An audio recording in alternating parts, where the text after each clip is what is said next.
What's up, people? Long time no see. So today I'm just filming a meal prep 2 types of pasta video. I had a pound of ground beef and I wanted to make some pasta, but I didn't want to use all of it for one meal, if that makes sense. So I wanted to split it up into 2. So as you see, I made my ground meat and I reserved the fat, and then I just separated it into 2 pans like so. It was a little bit difficult, but honestly not. Just a little, messing up some extra dishes. So what? I can do dishes. I'm a functioning human being. So I use bell pepper and onion in both of them. I change out the color for each because I'm making a Mexican dish and then a marinara dish. And so heating up both of those pans to get those onions cooking. I'm going on the fly with this one as I typically do, and for the Italian one I'm using oregano, garlic powder, and basil to give it some good Italian pizzazz because I'm not Italian, so I wish I was Italian, and I therefore continue to think I am. Anyway, I'm from Texas and I'm more used to eating Mexican food, kind of.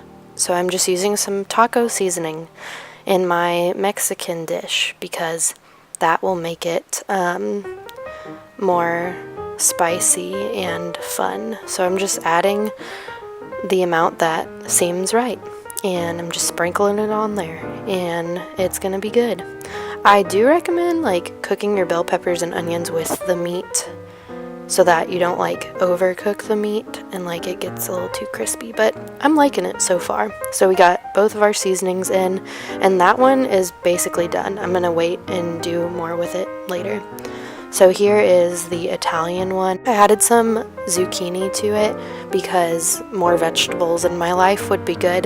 After Whole30, I've been missing my vegetables. I'm gonna add some tomato paste to kind of thicken up it all and just give it some more flavor and stuff. So I also had that in my pantry and I was like, let's use this because I don't know when else I'm going to. So adding some crushed tomatoes to make my marinara type sauce, and honestly this one's super easy. I use crushed tomatoes or diced tomatoes more often for my marinara sauce now than jarred tomatoes because you know what's being put in it. You don't have to add all that extra sugar or anything, and it's super easy. I highly recommend just buy a can of tomatoes. It's cheaper. So here is my marinara meat vegetable sauce, and something that I implemented from Whole30 is using gluten-free pasta. So I really love pasta, but because Whole30 eliminated all the delicious things from my life, I felt like gluten-free things would be good for me to do. So a watched pot never boils, and I wanted to sit here and wait till it boiled, but it just wasn't happening, so we're gonna leave it alone. And it's still not. Okay, here we go. So once it boiled, I put it in here, and honestly, the gluten-free pasta tasted really good, and I enjoyed the texture of it. Later, whenever I reheated it, it reheated pretty well. Oh my gosh, cheese, I've missed you so much, and you make everything so much better. So just topping it off with Parmesan cheese to make it super salty and creamy, and after this, I just enjoyed my food, and it was wonderful.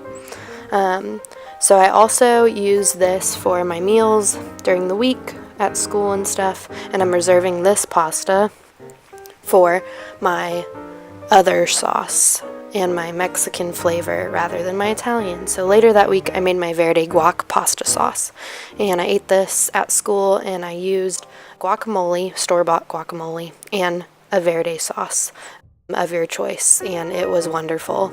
Mixed that up in a little container. Did not heat that up. I added it to my heated pasta and vegetables. Alright, and next video will be a review of my Whole30 after I've been off of it for about 3 weeks. Be ready for that, and have a wonderful life.